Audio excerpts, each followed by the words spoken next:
اب برابر والے گھر میں کوئی ہلچل محسوس نہ ہوتی تھی، ایسے لگتا جیسے جنزادی یا اس کے خاندان کا وہاں کوئی وجود ہی نہ ہو۔ پھر یہ راز ابو نے ہی مجھے بتایا تھا جب وہ کہنے لگے کہ جنزادی اپنے خاندان کے ساتھ اس گھر سے ہمیشہ کے لیے چلی گئی ہے۔ یہ انہوں نے کیسے کیا تھا یہ بعد میں جاننا چاہتی تھی۔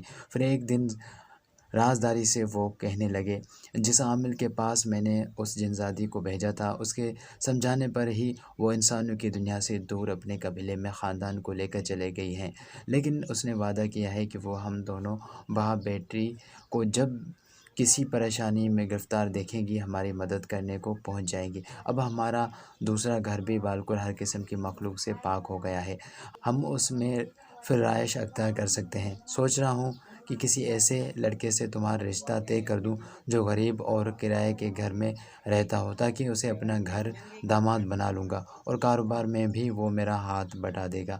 ابو کی بات پر میں شرما گئی۔ پھر ابو نے میری شادی کے لیے ایک ایسے ہی لڑکے کو منتخب کیا تھا جو بہت غریب اور نوکری کی تلاش میں تھا۔ وہ ایک پڑھا لکھا سمجھدار لڑکا تھا۔ اس کے ساتھ میری شادی طے کی تو میں اسی گھر میں آ کر رہنے لگی۔ اب بھی کبھی گھر میں اکیلی ہوتی ہوں تو جنزادی مجھ سے ملنے کبھی کبھار اس گھر میں آ جاتی ہے۔ وہ کہتی ہے کہ وہ اپنے اس پرانے گھر کو کبھی نہیں بھول پائے گی، لیکن چونکہ میں اس کی ساری کہانی سے واقف ہوں تو مجھے اس کے آنے جانے سے کبھی پریشانی نہ ہوئی۔ ہاں، میرا شوہر گھر میں ہونے والی کبھی کبھار عجیب و غریب حرکت سے ضرور خوفزدہ ہو جاتا ہے۔ اسے یوں ڈرتا دیکھ کر میں من ہی من میں مسکرا دیتی ہوں، لیکن میں نے سوچ لیا ہے کہ جب میں اسے جنزادی اور اس کے خاندان کی یہ کہانی سناؤں گی کہ کس طرح اس نے میری مدد لے کے اس گھر کو پاک صاف کروایا تھا، تو وہ ضرور ڈرنا چھوڑ دے گا۔ آج میں اپنے شوہر کے ساتھ ایک بہت خوشحال زندگی گزار رہی ہوں۔ تو ڈیئر فرینڈز، یہ تھی آج کی ہماری ایک بہت ہی خوفناک کہانی۔ امید ہے آپ کو پسند آئی ہوگی۔ اگر آپ کو پسند آئی ہو تو کمنٹ سیکشن میں اپنی قیمتی رائے کا اظہار ضرور کیجیے گا، آپ کمنٹ نہیں کرتے۔ اور اگر آپ کے پاس بھی کوئی بہت ہی پیاری اسٹوری ہے، اس طرح کی خوفناک ہارر اسٹوری ہونی چاہیے، تو اگر آپ کے پاس ہے تو پلیز آپ اسکرین پر جو نمبر شو ہو رہا ہے اس پر ہمیں واٹس اپ ضرور کیجیے گا ریٹن میں، تو انشاءاللہ اور آپ کا نام بھی اس میں لیا جائے گا اور وہ اسٹوری آپ کی ضرور ہم اپلوڈ کریں گے۔ اسکرین پر جو آپ کو نمبر شو ہو رہا ہے واٹس اپ نمبر پر ضرور ریٹن فارم میں ضرور سینڈ کیا کریں۔ اور میں ہوں کریم کے اور آپ دیکھ رہے ہیں ہمارے یوٹیوب چینل کریم وائس۔ ہمارے یوٹیوب چینل پر آپ کو اسی طرح کی ہارر اسٹوریز ملتی رہیں گی اور ہارر ناول ملتی رہیں گی، اور انشاءاللہ ہم بہت زیادہ سے زیادہ یہاں پر اپلوڈنگ کریں گے اور آپ کو نئی سے نئی کہانی یہاں پر پیش کریں گے، آپ کو سنائیں گے انشاءاللہ۔